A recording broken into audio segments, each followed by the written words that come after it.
네, 53쪽 계속 보시죠.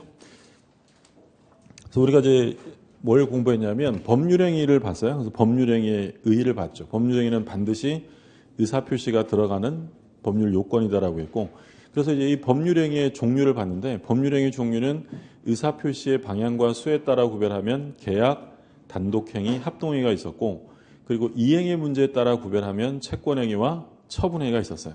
방식에 따라 구별하면 요식행위와 불요식행위고. 그럼 이번 시간에 뭘 보냐면, 그럼 이 법률행위가 성립하고 효력이 생기려면 어떤 요건을 갖춰야 되느냐? 요건인데요. 먼저 성립요건. 그러니까 성립요건은 일반적인 격과 특별한 성립요건이 있는데, 일단 우리가 이번 과정에서는 일반 성립요건 위주로 봐요. 법률행위가 성립하려면 세 가지를 갖춰야 되는데, 당사자가 있어야 되고요. 두 번째, 목적이 있어야 되고, 세 번째는 의사표시가 있어야 돼요. 요 세 가지를 갖추면 법률행위는 성립되어집니다.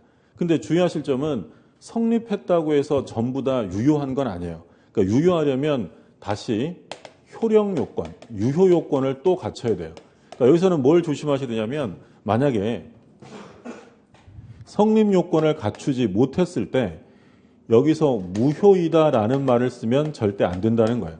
그러니까 무효라는 말은 언제 쓰는 거냐면, 최소한 성립은 됐고 효력 요건을 갖추지 못했을 때 무효 취소라는 말을 쓰는 거고요.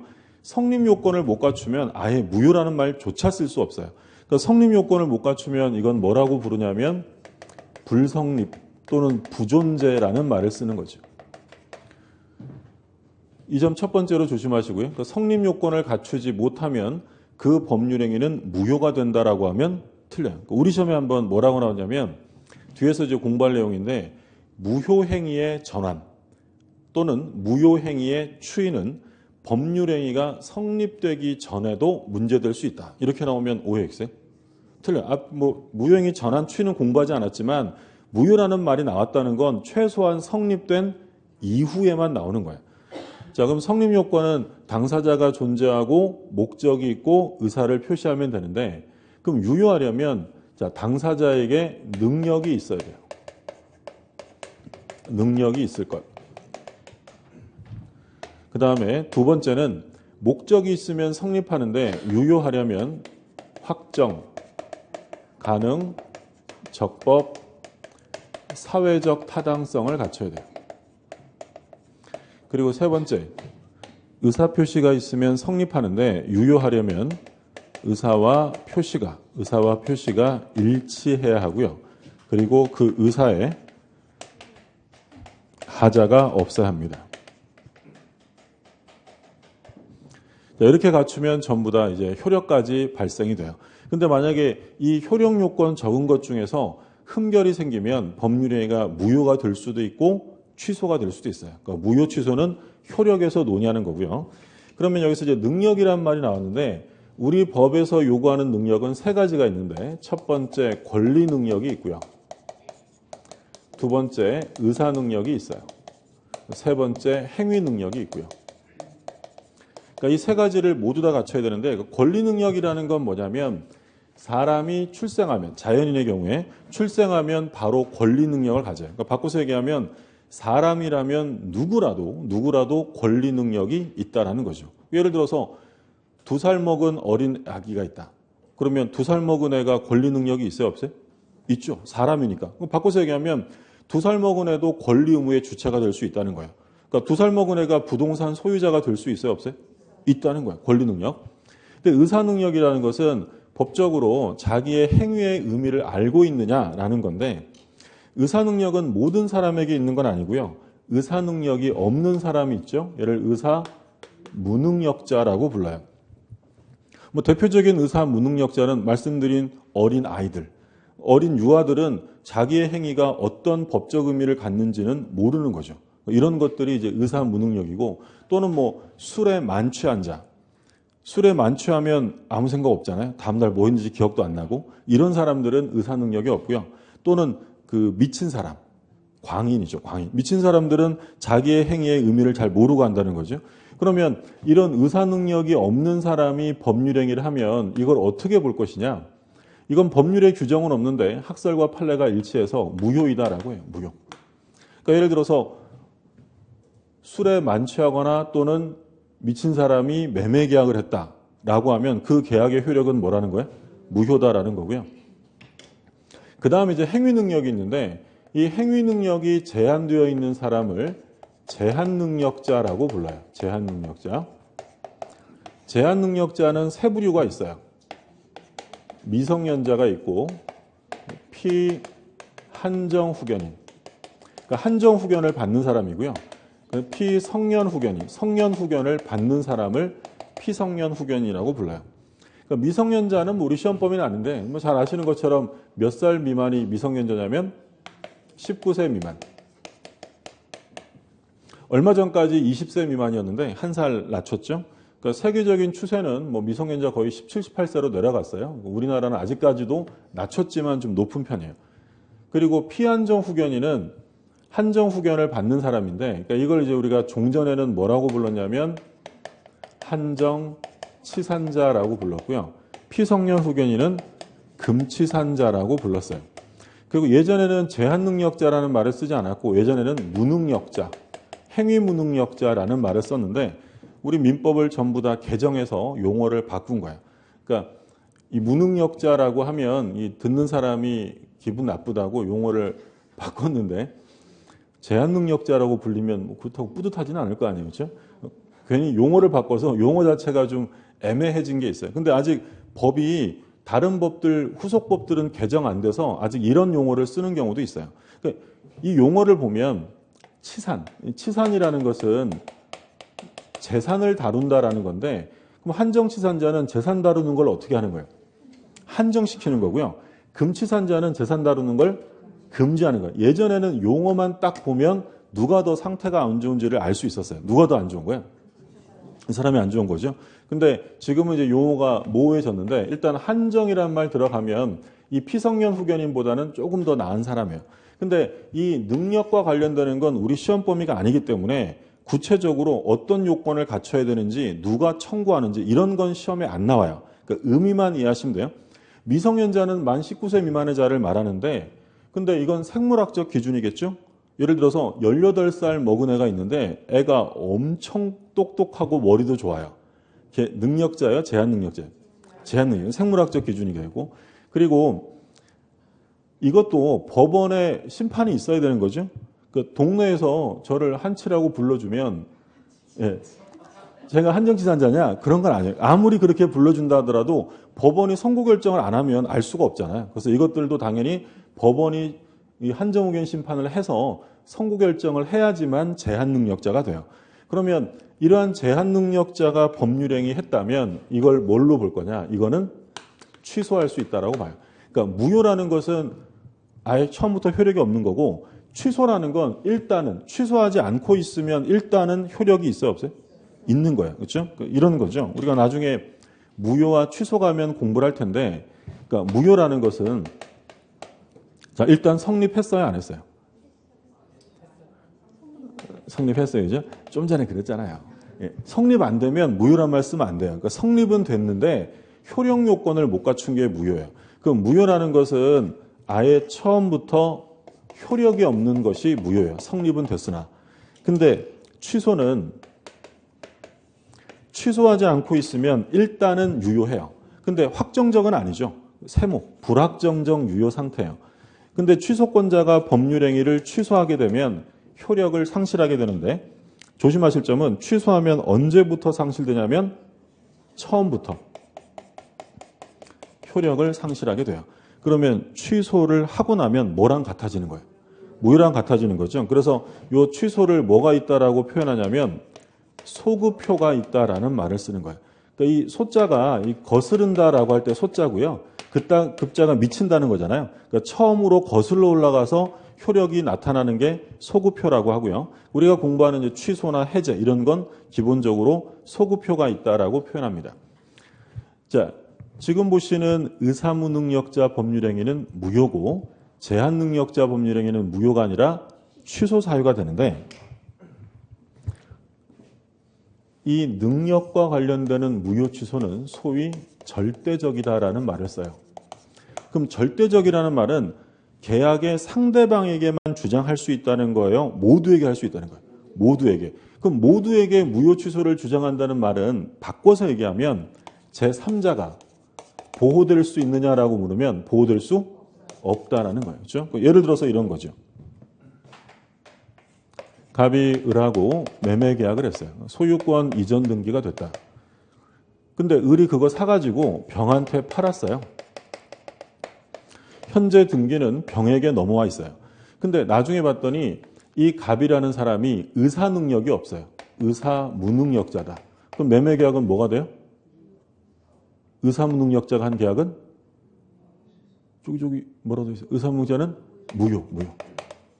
그럼 계약이 무효가 되면 이 무효의 효력을 을에게만 주장할 수 있어요? 병에게도 한다는 거예요.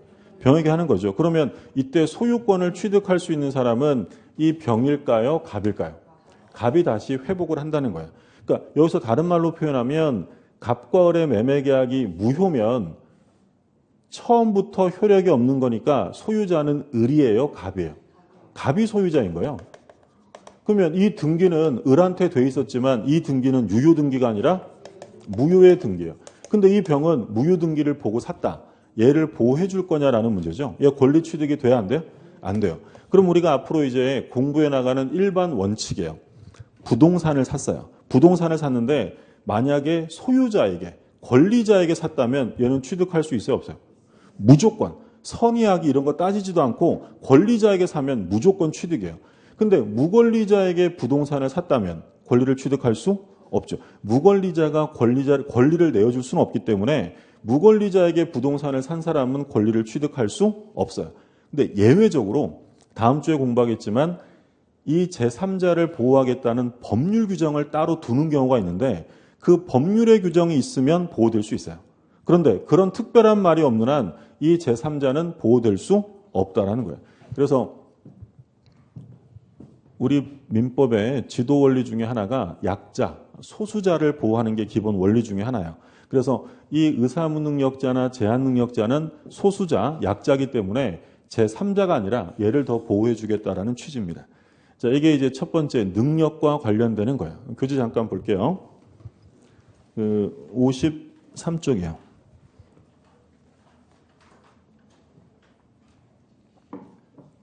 성립요건 나오는데 일반적 성립요건에 줄거두시고요. 그 첫째 줄 동그라미 있죠. 동그라미 1, 2, 3번에 당사자, 목적, 의사표시 세 가지 줄거두세요. 첫째 줄 가운데 1, 2, 3번. 이 세 가지가 있으면 일반적인 법률행위는 성립돼요. 그러니까 특별 성립요건은 지금 신경 안 써도 되는데 이건 뭐냐면 이 세 가지 외에 또 다른 걸 요구하는 경우가 있어요. 아까 대표적으로 혼인 봤죠. 혼인은 당사자, 목적, 의사표시 이외에 별도로 뭘 해야 한다고요? 신고. 이런 것들이 특별 성립 요건이죠. 그 다음에 2번에 효력 발생 요건은 별표 하나 해두세요. 효력 요건은 별표 하나 해두시고 그 동그라미 1번 줄거두세요.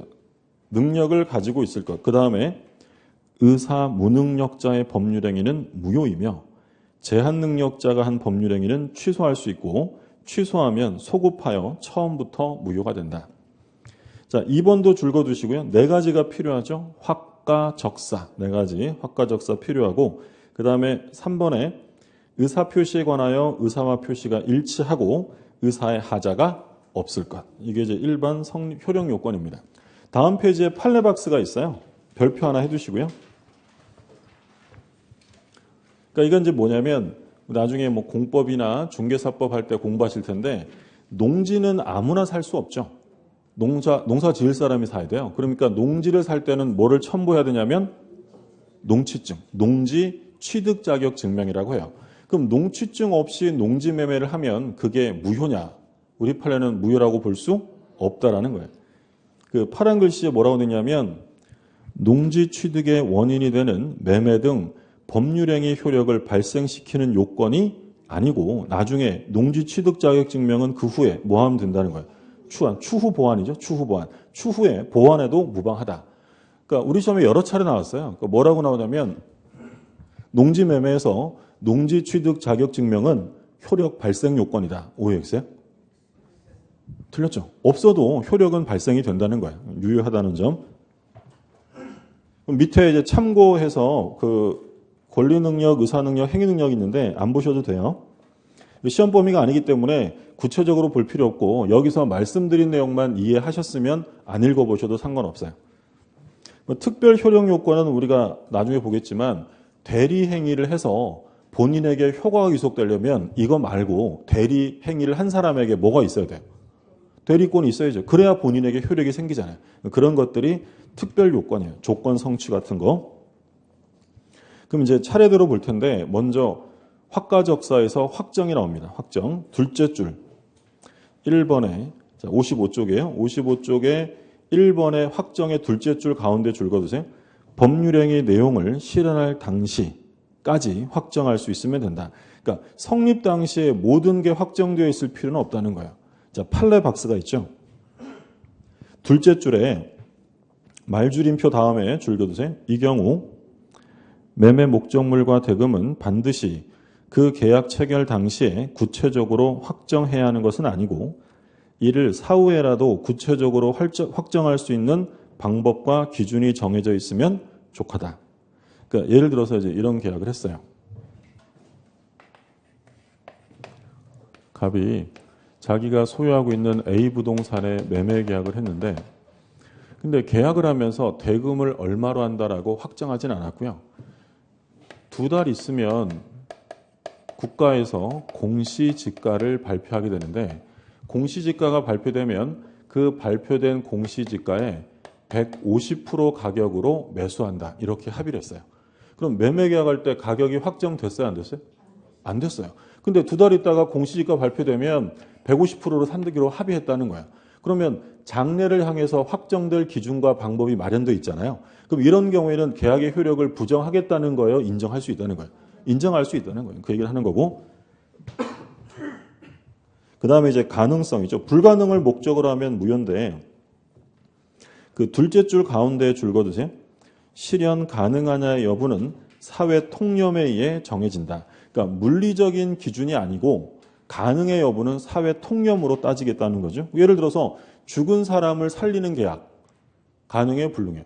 당연히 불능. 이건 물리적으로 불가능해요. 근데 예를 들어서 한강에서 빠뜨린 반지를 찾는 계약. 한강다리에서 놀다가 반지 빠뜨렸어요. 그거 찾을 수 있어요? 없어요? 그러니까 이거는 물리적으로 과학적으로 반드시 못 찾는다라고 단정할 수는 없어요. 찾을 수도 있겠죠. 근데 보통 사람들이 한강에 반지 빠뜨리면 찾을 수 있다고 생각해요? 없다고 생각해요? 없다는 거예요. 그럼 불가능이라는 거예요. 그러니까 이건 물리적인 기준으로 따질 것이 아니라 일반인들의 통념에 따라서 따진다라는 거죠. 다음 페이지 불능의 유형이 나오는데 여기서는 개념은 좀 받으셔야 돼요. 세부적인 내용은 계약법에서 공부를 하게 되는데 불능은 원시적 불능이 있고 후발적 불능이 있어요. 그러니까 둘 다 불가능한데 원시적 불능이라는 것은 말 그대로 계약을 체결할 당시부터 이미 불가능이다. 다른 말로 하면 처음부터 불능을 목적으로 계약을 했다는 거예요. 후발적 불능은 계약할 때는 가능했는데 나중에 불가능이 되었다. 후발적이다. 그러면 둘 중에 무효가 되는 건 뭐냐면 원시적 불능은 무효가 돼요. 근데 후발적 불능은 유효하다는 점. 그러니까 이런 거죠. 갑이랑 을이랑 계약을 했어요. 계약을 언제 했냐면 1월 7일 날. 부동산의 매매 계약을 1월 7일 날 했는데 1월 6일에 매매 목적물인 부동산이 그 지역의 산불로 인해서 완전 소실되었었답니다. 그럼 계약을 체결할 때 가능해요? 불능해요? 불가능하죠. 이런 불능을 뭐라고 하냐면 원시적. 이 계약은 무효예요. 무효. 근데 1월 7일 날 계약을 했는데 1월 8일 날 불타서 없어졌다. 계약은 유효하다라는 거예요. 그래서 나중에 보겠지만 후발적 불능은 소유권 이전을 못 해주게 되었어도 계약은 유효해요. 이제 나중에 뭘 공부하게 되냐면 이게 왜 불탔느냐. 갑의 잘못이 있냐 없냐를 봐요. 만약에 얘 잘못으로 못 넘겨주면 그걸 우리가 뭐라고 하냐면 채무 불이행이라고 부를 거예요. 그러니까 뒤에 따라오는 것들은 계약법에서 공부할 거고 여기서는 일단 구별만 해두세요. 무효가 되는 건 뭐라고요? 원시적 불능이요. 우리 시험에 몇 년 동안 연속으로 나온 지문이 있는데, 예를 들어 갑과 을이 부동산의 매매 계약을 하고 계약이 체결된 이후에 자연재해로 번개 맞고 낙뢰에 의해서 건물이 완전 소실되었다.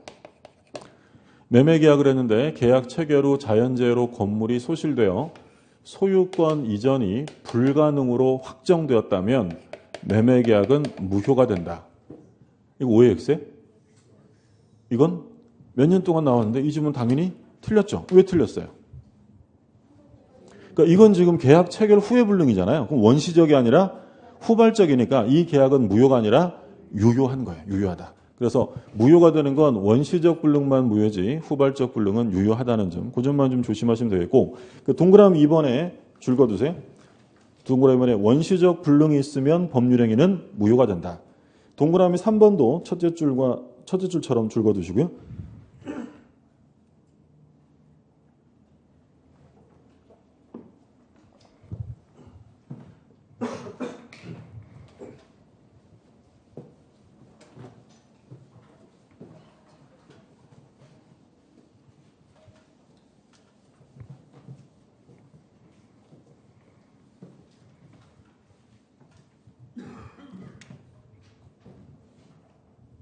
그 다음에 이제 적법성인데요. 그러니까 우리가 지금 본 게 확과 적사 중에 확정 가능을 받고, 이제 여기서 이제 법률의 규정을 보는데, 법률 규정은 뭐 법률 또는 법규, 뭐 법정 다 같이 쓰는데, 법률의 규정은 강행법규, 강행 규정이 있고요, 임의 규정이 있어요.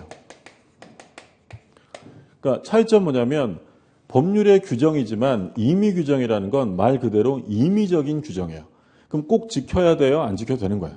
안 지켜도 되죠. 그러면 당사자가 법률이 정하는 임의 규정과 다른 의사의 합의를 했다면 의사와 임의 규정 중에 어느 게 우선해? 의사가 우선하죠. 이런 게 임의 규정이에요. 강행 규정은 위반하면 안 되는 거고 지켜야만 하는 거고요. 그러니까 뭐 예를 들어서 단순한 예로 갑이 을에게 임대차를 해주었어요. 임대차. 그러면 임대차를 했다면 을은 갑에게 차임을 지급해야 합니다. 근데 언제 차임을 지급할 거냐? 그러니까 우리 민법에서 건물 임대차는 매월 말에 지급하고 토지 임대차는 매년 말에 지급하도록 돼 있어요. 그러니까 이건 건물 임대차니까 매월 말일에 지급하라고 민법 633조에 규정이 돼 있습니다. 근데 요 임차인이 임대인한테 아저씨 내가 말일날 되면 돈이 없어요. 15일날 드리면 안 돼요? 갑이 그래요? 라고 합의를 했어요. 그러면 을은 다음 달에 매월 다음 달 말일날 줘야 돼요? 15일날 줘야 돼요? 15일날 줘야죠. 법은 말이라고 돼 있지만 당사자 합의가 더 우선하는 거예요. 이런 규정을 뭐라고 하냐면 임의 규정이다라고 부르는 거예요. 근데 강행 규정은 위반하면 안 되는데 얘는 다시 효력 규정과 단속 규정으로 나눠요. 그러면 강행 규정 중에 효력 규정이다라고 하면 이걸 위반하면 효력에 문제가 생기기 때문에 무효라고 봐요. 무효. 근데 단속 규정은 유효해요. 유효.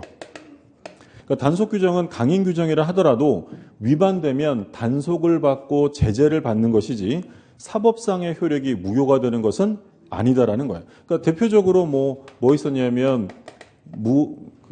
무허가 음식점에 음식물 판매 행위 이런 게 대표적이에요. 그러니까 무허가 음식점에서 음식물을 판매하는 행위, 이 행위는 무효라는 거예요? 유효하다는 거예요? 유효하다. 그런 거죠. 제가 밥집에 가서 밥을 맛나게 먹었는데 나가서 계산하려고 봤더니 무허가 음식점이에요. 그럼 밥값 안 내도 돼요? 내야 돼요? 내야죠. 왜냐하면 사법상의 효력은 무효가 아니라 유효하다. 또는 뭐 무허가 숙박업소의 영업행위 이런 것들은 다 유효해요. 근데 이제 수험상으로 이제 중요한 건 부동산 등기 특별조치법에서 중간 생략 등기를 금지합니다. 그리고 나중에 이제 등기법 가면 공부하실 거예요. 공시법에서 물권법에 가서도 나올 거고. 이건 뭐냐면 갑이 을하고 매매 계약을 합니다. 그럼 을이 그거를 병에게 다시 팔아요. 그러면 병에게 등기가 이전되려면 누구를 거쳐야 되는 거예요?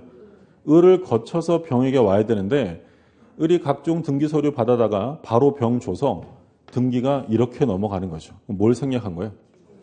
중간을 생략했다. 이게 중간 생략 등기예요. 그러면 이 중간 생략 등기를 했다면 이 등기는 무효라는 거예요? 유효하다는 거예요? 유효하다는 거예요. 중간 생략 등기 해도 돼요? 하면 안 돼요. 하지 마시라고 금지한다라고 돼 있어요. 근데 금지했는데도 해버렸다면 이 합의 자체를 무효로 할 거냐?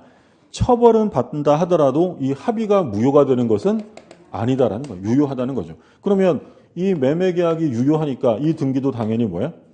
유효하다라는 거죠. 그러니까 이제 다른 시험에도 몇 번 나왔는데 조세, 포탈, 부동산 투기를 목적으로 하여 중간 생략에 합의를 하였다면 그 합의는 무효이다. 오해했어요. 틀려. 합의는 뭐라고요? 유효해요. 자, 그리고 이제 우리가 앞으로 등기가 실행됐을 때 이 등기가 유효냐 무효냐라는 걸 많이 물어봐요. 근데 등기가 유효하려면 절차적인 문제에 하자가 있어도요. 뭐가 있으면 인정되냐면 실체관계예요. 그러니까 실체적 권리관계와 등기가 일치하고 있다면 그 등기는 무효가 아니라 유효하다라는 거죠. 그럼 예를 들어서 어떤 사람이 남의 부동산이 탐나니까 등기 서류를 위조해서 자기 이름으로 등기해요. 그 등기 유효해요? 무효해요? 무효죠. 왜요? 실체관계가 없잖아요. 매매, 교환, 증여 이런 실체관계 없이 그냥 서류를 위조했다면 그 등기는 무효인 거예요. 예를 들어서 볼게요. 갑이을하고 부동산 매매 계약을 합니다.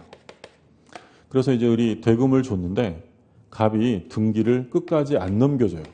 그러면 대금을 줬는데도 갑이 끝까지 소유권 이전 등기를 안 넘겨주면 을은 어떻게 해야 되겠어요? 갑을 상대로 소유권 이전 등기 청구 소송을 제기하죠. 그럼 법원이 등기 넘겨주라고 판결받으면 판결받아서 등기하면 되는 거예요. 근데 소송도 하고 이런 거 하려니까 귀찮아요. 근데 을이 어릴 때부터 미술은 되게 잘했고요. 그래서 집에서 만들어요. 갑의 인감증명서 이런 거 다 만들어요. 왜냐면 서류를 뭐 하고 있어요? 위조하고 있어요. 그럼 서류를 위조해서 등기관에게 제출을 합니다. 그럼 등기관이 당신 진짜 권리자 맞아요? 라고 실제로 조사할 수 있어요? 없어요? 없어요. 나중에 등기법 시간에 공부하겠지만 등기관은 실질조사권이 없고요. 형식심사권만 있어요. 그러면 얘가 수상해도 등기관이 직접 권리자인지를 조사할 수 없고 서류가 구비되면 등기를 실행해 줘야 돼요. 그럼 얘가 지금 위조 서류에 의한 등기했죠? 이 등기 유효해요? 무효해요? 이 등기는 유효하다는 거예요. 유효하다. 왜 유효해요? 이게 있잖아요. 그렇죠? 아까 매매 이런 거 없이 그냥 위조했다면 아무런 실체관계 없으니까 무효인데 실체관계가 존재한다면 절차상의 하자가 있다 하더라도 그 등기는 무효가 아니라 유효. 왜냐하면 어차피 가져갈 법률관계가 있는 거잖아요. 그래서 우리가 앞으로 등기가 유효하려면 등기와 실체적 권리관계, 실체적 법률관계가 부합하면 유효가 될 수 있다. 그게 이제 중간 생략 등기와 관련해서 단속 규정에 들어가고요. 그러면 우리 민법은 임의 규정이 많아야 될까요? 강행 규정이 많아야 될까요? 우리 민법은 사법이고 사법은 사적 자치가 지배하는 거니까 국가가 괜히 나서서 뭐 강제하고 이런 거 별로 좋지 않아요. 당연히 뭐가 맞냐면 임의 규정. 근데 강행 규정을 어쩔 수 없이 두는 경우가 생겨요. 대표적으로 뭐가 있냐면 사회 질서랑 관련되는 거. 사회 질서랑 관련되는 걸 마음대로 하도록 내버려둘 수는 없고요. 두 번째는 아까 말씀드렸던 약자 보호. 소수자를 보호하기 위해서 임의 규정이 아닌 강행 규정을 두는 경우가 많아요. 우리 시험범위에 매매교환 임대차가 있어요? 그럼 매매계약이라고 하면 경제적 강자와 약자를 나눈다면 누가 더 강자가 될까요? 없는 거죠. 그렇죠? 강자는 매도인은 뭐가 있는 거예요? 물건이 있고 매수인은 돈이 있죠. 기분 나쁘면 안 사면 그만이에요. 이땐 법이 나서서 뭘 할 필요 없는 거예요. 우리 나중에 공부하겠지만 매매를 했을 때 매매한 목적물에 하자가 있는 거 팔면 안 되겠죠. 만약에 하자가 있는 걸 팔았다면 담보 책임이라는 걸 져야 돼요. 근데 담보 책임을 안 지기로 합의했다. 될까요? 안 될까요? 그러니까 매도인이 매수인한테 야 여기 하자 있거든? 나 이거 책임 안 질 건데 살래? 안 사면 될 거 아니에요. 좋아, 살게 라고 했다면 얼마든지 면제할 수 있다는 거예요. 그럼 담보 책임에 관한 규정은 강행 규정이에요, 임의 규정이에요? 임의 규정이죠.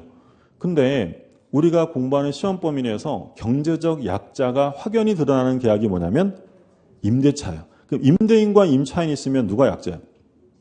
임차인이죠. 그래서 임차인을 위해서 특별히 두는 규정들이 있어요. 나중에 공부하겠지만 뭐 지상물 매수나 부속물 매수 이런 것들은 임의 규정이 아니라 강행 규정으로 둬요. 그리고 나중에 공부하겠지만 또 물권 법정주의. 물권은 상대방에게만 주장해요? 모두에게 주장해요? 모두에게. 그러면 모든 사람들이 물권의 종류를 알아야 될 거 아니에요. 자기들끼리 두 사람이 물권을 만들면 다른 사람이 모르기 때문에 물권 법정주의와 관련해서는 강행 규정을 둬요. 그리고 세 번째 말씀드린 거는 나중에 공부할 거니까 넘어가셔도 되고요. 자, 이게 이제 구별인데 우리 근데 판례는 가끔 강행 규정 이렇게 얘기하면 특별한 말 없이 강행 규정이라고 하면 뭘 얘기하냐면 효력 규정을 얘기한다라고 생각하시면 돼요. 그러니까 우리 민법은 100%다 효력 규정이에요. 100%다. 그러니까 우리가 민법 공부하면서 이거 강행 규정입니다라고 말씀드리면 위반하면 무조건 뭐라는 거예요? 무효가 되는 거죠. 단속 규정은 이런 행정법규에서 나오는 게 단속 규정이 되고요. 우리가 이제 공인중개사 시험을 봐서 이제 합격을 조만간 할 거 아니에요. 이제 자격증을 따셔가지고 개업을 했어요. 개업을 하면 중개하실 거 아니에요. 중개하시면 뭐 받아야 돼요? 중개 보수를 받아야죠. 그러니까 예전에는 수수료라고 불렀어요. 근데 이제 법률이 개정되어서 중개 보수라고 명칭이 바뀌었죠. 그러니까 이제 배우셨으니까 배우신 대로 하고 복비 이런 말 쓰지 마세요. 중개 보수를 받는 거예요. 중개 보수를. 근데 중개 보수는 받고 싶다고 마음껏 막 받는 게 아니라 법이 한도액을 정해놨을 거 아니에요. 그럼 한도액을 넘게 받기로 합의했다면 이 합의한 것이 유효냐 무효냐 문제가 생겨요. 다른 말로 하면 그게 효력 규정이냐 단속 규정이냐 문제죠. 만약에 이 정도 규모를 중개했을 때는 보수를 100만 원 받아라 라고 돼 있어요. 예를 들어서 한도가. 근데 말을 잘해가지고 200만 원 받기로 의뢰인과 계약을 한 거예요. 그럼 이게 만약에 단속 규정이면 얼마를 받을 수 있어요? 200만 원 받는 거예요. 처벌되는 건 별개 문제고. 근데 효력 규정이면 100만 원 넘게 받은 건 무효죠. 그럼 어떻게 해야 돼요? 부당이득으로 반환해야 되는 거예요. 그럼 어떻게 두느냐 문제인데 우리 판례는 뭐라고 보냐면 효력 규정으로 봐요. 효력 규정. 그래서 초과 전부 다 무효는 아니고 이 초과 부분은 무효에 해당한다라는 것이 판례 입장입니다. 이 판례는 뭐 기억을 해두셔야 되고 그럼 예를 들어서 공인중개사 자격증이 없어요. 공인중개사 자격증이 없는 사람이 중개를 하고 보수를 받기로 약정했다면 이 약정은 유효일까요? 무효일까요? 이건 무효예요. 무효. 그렇죠? 그렇잖아요. 이거 유효면 지금 중개업 하시지 뭐 자격증 따겠어요. 그죠? 그러니까 무효예요. 무효. 그러니까 이건 형사처벌뿐만 아니라 받은 거 있으면 다 어떻게 해야 돼요? 다 돌려줘야 돼요. 근데 이제 비교하는 게 어떤 판례가 있냐면 우연하게 단 1회적으로 그러니까 업으로 반복해서 할 생각이 아니라 우연하게 한번 중개해주고 보수를 받기로 했다면 그것까지 무효가 되는 것은 아니다라는 거예요. 나중에 또 중개법 시간에 공부하실 텐데 소위 이제 의뢰인이 물건을 하나 팔아달라고 가져왔어요. 이 물건이 가격도 되게 좋게 내놨고요. 되게 마음에 들어요. 그럼 공인중개사인 제가 그것을 직접 사면 될까요? 안 될까요? 안 돼요. 그걸 소위 직접 거래라고 하고 직접 거래는 금지한다라고 중개사법에 정해요. 근데 제가 마음에 들어서 사버렸어요. 이걸 어떻게 볼 거냐? 만약에 효력 규정이면 무효고 단속 규정이면 유효한 거예요. 우리 판례는 이건 단속 규정으로 봐요. 그러니까 판례 입장들은 나눠서 보셔야 되는데 교재 한번 볼게요. 그 57쪽에 한번 보죠.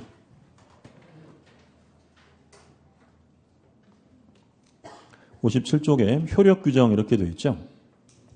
밑에 판례 박스에 제목에 줄 거두세요. 중개 수수료. 괄호에 보면 현재는 중개 보수 법이 바뀌어서. 근데 판례는 예전 판례이기 때문에 몇 년 된 것들이니까 다 중개 수수료라는 말을 써요. 효력 규정이라서 파란 글씨 보시면 강행법규에 속하는 것으로 그 한도액을 초과하는 부분은 무효라고 보아야 한다. 자, 다음 페이지 보세요.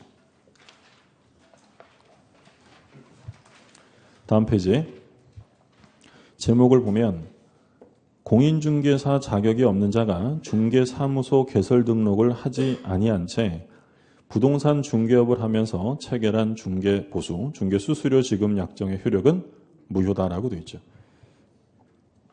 근데 파란 글씨 둘째 줄에 뭐라고 되어 있어요? 우연한 기회 단 1회. 그러면 그때는 바로 밑에 줄에 무효라고 할 것은 아니고라고 되어 있죠. 그래서 원래는 무효인데 우연하게 1회적으로 했다면 그건 유효하다라는 게 판례고요. 그 다음에 밑에 판례 박스 제목에 줄 거두세요. 개업 공인중개사 등이 중개 의뢰인과 직접 거래를 하는 행위를 금지하는 규정. 괄호에 뭐라고 되어 있어요? 단속 규정이죠. 단속 규정. 그래서 이게 크게 반도덕적이다라고 보지는 않겠다는 게 판례 입장이에요. 그래서 이건 단속 규정으로 두고 효력 규정이 아니다. 그 위에 판례 박스에요. 그 첫째 줄 마지막에 58쪽 맨 위에 판례 박스 첫째 줄 마지막에 뭐라고 되냐면 형사적 제재를 가하는 것만으로는 부족하고 그가 체결한 중개수수료 지급 약정에 의한 경제적 이익이 귀속되는 것을 방지해야 할 필요가 있다. 그러면 형사처벌뿐만 아니라 경제적 이득도 취하지 못하게 하려면 이걸 단속 규정으로 둬야 돼요? 효력 규정으로 둬야 돼요? 효력 규정. 만약에 단속 규정이면 형사적 제재는 받아도 그건 유효하니까 이득은 취하는 거잖아요. 아예 이득도 취할 수 없게 하겠다는 거예요. 그래서 효력 규정으로 무효화한다는 거죠. 자, 그 다음에 이제 마지막으로 4번에 사회적 타당성이 나오죠. 우리가 지금 효력 요건으로 확과 적사를 보고 있었어요. 확정, 두 번째 가능, 세 번째 적법. 그 다음에 이제 마지막으로 사회타당. 그러니까 이게 이 사회적 타당성이라는 게 마지막으로 이제 무효화시킬 수 있는 장벽이에요. 그러니까 법률행위가 유효하려면 확정돼야 돼요. 확정할 수 없으면 무효. 근데 확정은 됐는데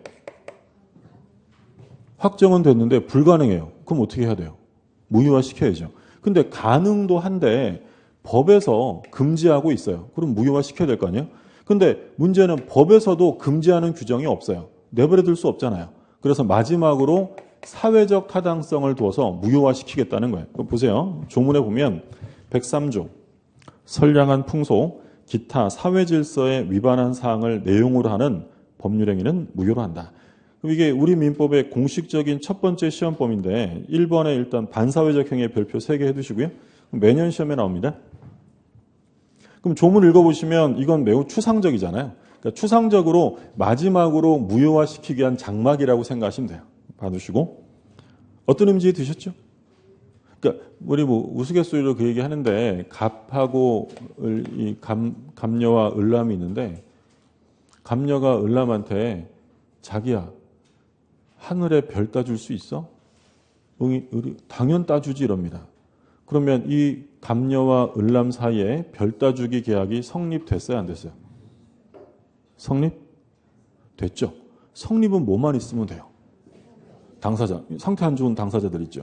당사자가 있고 목적이 있고 따줄래 따줄게 청약과 승낙이 있으니까 별 따주기 계약이 성립은 됐어요. 근데 이 계약이 유효일까요? 무효일까요? 무효죠. 계약은 무효예요. 왜 무효예요? 일단 어떤 별인지 확정되질 않았어요. 그렇죠? 확정성이. 그럼 만약에 자기야 저거 제일 반짝이는 저 별이라고 확정을 했어요. 그럼 계약은 유효일까요? 무효일까요? 그래도 무효예요. 확정됐으나 가능하지 않잖아요. 불가능을 목적으로 하면 무효가 된다는 거예요.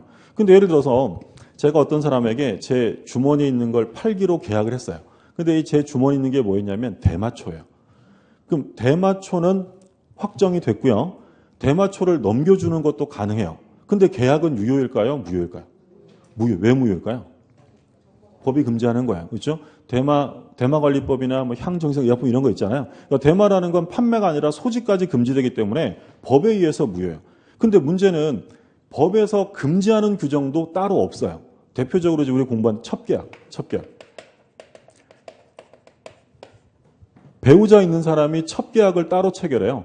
법에서 금지한다는 게 없어요. 그럼 이거 유효화해 줄 수는 없잖아요. 그럼 마지막으로 어디서 막아버리겠다.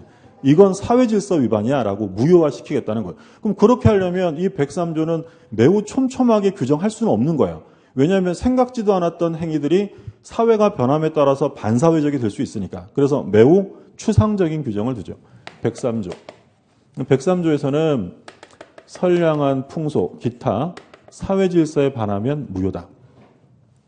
그러니까 이런 추상적인 규정을 일반 규정이라고 불러요. 일반 규정. 또는 이걸 뭐 제왕적 규정이다라는 말을 쓰기도 해요. 너무 넓으니까 잘못하면 걸면 걸릴 수도 있다는 거죠. 그 법조문 중에 짱이다, 이 제왕적이다 이런 말을 쓰기도 하고요. 근데 보통 사람들이 볼 때는 도대체 그러면 사회 질서 위반이 어떤 거냐라고 감이 안 올 수 있잖아요. 그래서 이제 우리 학설과 판례가 반사회적 행위를 유형화시켜요. 그래서 윤리 질서에 반하면 무효다. 정의관념에 반하면 무효다. 뭐 개인의 자유를 심하게 제한하면 무효다. 이런 걸 쭉 쓰는데 교재 한번 볼게요. 자, 교재 59쪽에 동그라미 1번에 보시면 일륜, 윤리 질서에 반하면 무효다라고 정해놨어요. 그래서 시험에 나오는 건 뭐 첩계약이에요. 배우자 있는 사람이 축첩을 위해서 계약을 별도로 체결했다라고 하면 이건 당연히 사회 질서에 반으로 무효다. 근데 아내가 괜찮다고 동의를 해주면 유효해요, 무효예요? 당연히 이건 아내가 동의해줄 성질의 것이 이건 개인적인 법익이 아니고요. 사회 질서예요. 무효고. 근데 마지막에 뭐라고 되어 있어요? 첫째 줄에 보면 줄 거두세요. 처의 동의 여부와 상관없이 무효이다. 다만 첩관계를 그만두는 것을 조건으로 금전을 지급하는 계약이나 자녀 양육비에 대한 지급 약정은 유효하다. 그것만 좀 주의하세요. 그러니까 첩관계를 끝내면서 생활비나 또는 그간에 뭐 아이가 태어났다면 양육비를 제공키로 하는 약정, 끝내면서 하는 약정은 무효로 하지는 않는다는 거고요. 그러니까 니은은 그냥 줄 긋지 말고 참고로 보시고요. 자녀가 부모를 상대로 불법행위 손해배상을 청구하는 이런 건 뭐 사회통념상 사회질서 위반이라고 보는 거죠. 부모님이 자식 잘 되라고 회초리 한 대 때렸더니 호호 아빠 돈 많이 모아놨나 봐 이러면서 바로 소장을 작성해서 이런 것들은 사회질서 위반이다 이렇게 보고 있고요. 그 다음에 2번에 정의관념이 나오는데 정의관념에 반하는 건 대체로 범죄. 그러니까 기억해 보시면 밀수입을 위한 소비대차 또는 출자행위. 그러니까 이제 소비대차란 말이 나왔어요. 그러니까 소비대차는 우리 민법이 정하는 계약 중에 하나인데 소비대차는 빌려서 쓰는 계약이에요. 그러니까 우리가 보통 사회에서 제일 많이 빌리는 게 뭐예요? 돈이죠. 금전소비대차예요. 금전소비대차. 그럼 만약에 집에 쌀 떨어져서 옆집에서 쌀 한 가마를 빌렸어요. 그거 뭐예요? 임대차일까요? 소비대차일까요?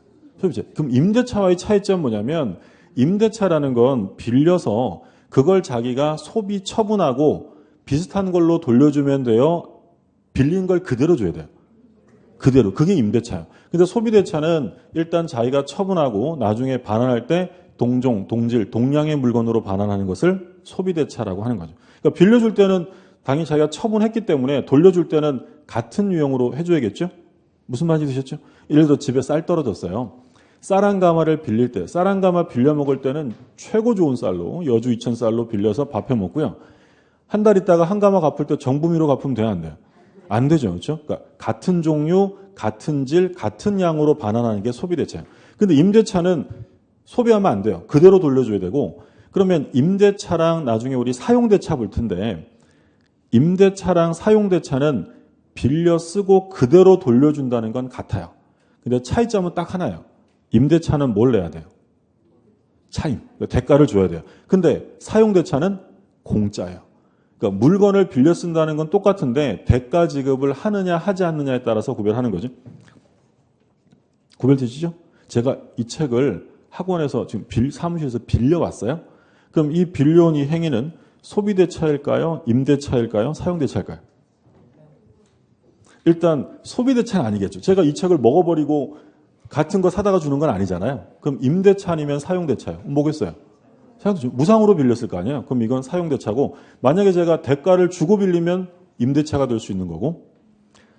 자, 여기서는 리을을 보세요. 리을에 줄 거두세요. 맨 밑에 리을. 증인이 증언의 대가로 승소시에 소송가에게 상당액, 실제 사건에서는 절반이었어요. 2분의 1을 받기로 한 계약. 사회질서 위반으로 무효가 되고. 이건 무슨 얘기냐면 갑이라는 사람이 이제 법원에 소송이 생겼는데 을이 유력한 증인입니다. 그래서 갑이을한테 증언 좀 해달라고 부탁을 했더니 을이 나 바빠 안 가 이럽니다.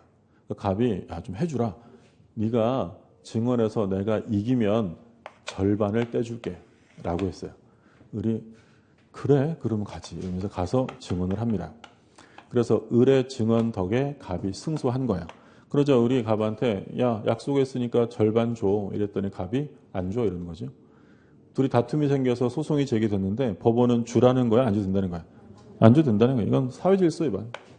반사회적 행위로 무효다.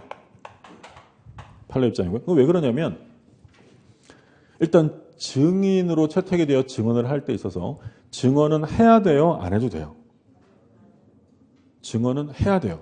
증인으로 채택되었는데 증언하지 않으면 과태료 부과됩니다. 그러니까 증언을 해야 돼요. 그러면 이 사람은 해야 될 일을 한 거예요. 그럼 해야 될 일을 했다면 당연히 그 정도 수준에서 뭘 받아야지 그걸 초과해서 받기로 하면 사회질서 위반이다라는 거예요. 그러니까 우리 판례가 얘기한 게 뭐냐면 얘가 법원에 왔다 갔다 하느라고 여비를 쓸 거 아니에요. 여비. 그리고 법원 가서 증언하면 하루 일을 못했죠. 그럼 뭐가 날아가요? 일당, 일실손해가 생겨요. 여비와 일당. 요 범위 내에서는 유효해요. 근데 이거를 초과하는 것까지 받기로 했다면 그건 당연한 일을 하고 더 받는 거니까 정의관념에 반해서 무효다라는 게 판례예요. 이해되셨죠? 그러니까 다른 시험에서 지금은 뭐 없어졌죠. 사법시험이 이제 없어졌는데 예전에 사법시험에서 뭐라고 출제했냐면 증언의 대가로 금전을 받기로 약정하였다면 금전 과다에 불문하고 무효이다. 이렇게 냈어요. OX요. 틀려. 금전 과다에 불문하고 무효가 아니라 사회통념상 인정해 줄 수 있을 정도까지는 받아도 되는데 그거 넘어가면 반사회적 무효다라는 거죠. 그리고 법원 가서 증언하면 여비 줘야 안 줘요? 줍니다. 그죠? 주는데 눈물 나게 주잖아요. 그러니까 그거를 보완해 주는 정도까지는 가능한데 그걸 넘어가면 사회질서 위반이다라는 게 판례고요. 다음 페이지. 이중매매 나오죠? 별표 2개 해두시고요. 좀 이따 보고 오른쪽에 보세요. 개인의 자유를 심하게 제한한 행위. 저는 평생 결혼하지 않아요. 저는 평생 이혼하지 않아요. 저는 평생 당신 밑에서 일할게요. 이런 평생 시리즈들은 전부 다 반사회적입니다. 개인의 자유를 극도로 제한하는 거죠. 그 다음에 4번 생존의 기초를 처분한 행위인데 내가 버는 모든 것을 넣어줄게. 이런 것들은 무효예요. 이건 니은에 줄 거두세요. 니은에. 사찰에 있어서 꼭 필요한 재산인 임야를 증여한 행위. 그러니까 이 사찰은 임야가 있어야 되고요. 그 임야를 처분해버리면 더 이상 사찰로서 존립할 수가 없어요. 그럼에도 불구하고 이 사찰이 임야를 처분했다는 건 즉 생존의 기초를 처분했다는 거야. 이건 무효다라는 게 판례입니다. 자, 5번에 사행성이 심하다. 이건 전부 다 뭐예요? 도박이죠, 도박. 도박 관련되는 것들은 다 반사회적 무효고요. 판례는 지금 안 보셔도 되고 밑에 6번에 동기의 불법 나오죠? 별표 하나 해두시고요. 그러니까 동기의 불법은 뭐냐면 법률행위는 정상적으로 이루어졌는데 그 법률행위를 하게 되는 마음속의 동기가 사회질서 위반이라는 거예요. 그러면 끝에서 둘째 줄에 줄 거두세요. 판례는 동기가 표시된 경우뿐 아니라 상대방에게 알려진 경우에도 반사회적이면 무효가 된다. 줄 거두시고